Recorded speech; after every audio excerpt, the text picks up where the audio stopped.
the fine staff of experienced permanent officials who are the glory of this department. And indeed my enthusiasm would not be wholly unreal, for as far as I can recollect, the original duties of a steward of the Chiltern Hundreds were to put down the outlaws and brigands in that part of the world.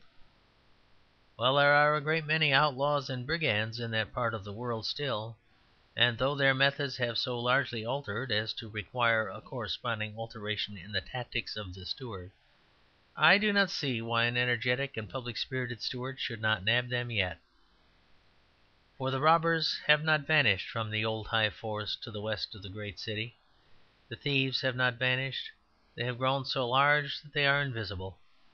You do not see the word Asia written across a map of that neighbourhood, nor do you see the word thief written across the countrysides of England, though it is really written in equally large letters. I know men governing despotically great stretches of that country, whose every step in life has been such that a slip would have sent them to Dartmoor.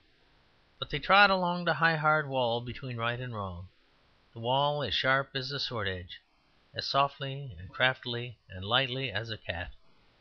The vastness of their silent violence itself obscured what they were at. If they seem to stand for the rights of property, it is really because they have so often invaded them; and if they do not break the laws, it is only because they make them.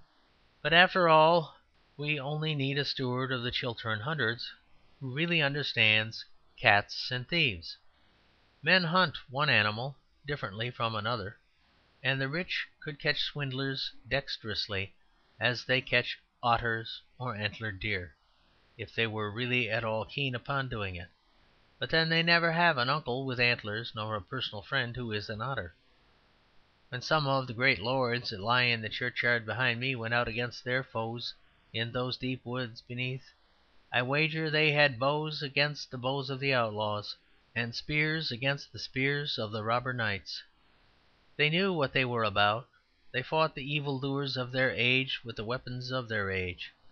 If the same common sense were applied to commercial law, in 48 hours it would be all over with the American trusts and the African forward finance. But it will not be done, for the governing class either does not care, or cares very much, for the criminals; and as for me, I had a defensive opportunity of being Constable of Beaconsfield, with grossly inadequate powers; but I fear I shall never really be steward of the Chiltern Hundreds. End of chapters 22 through 24.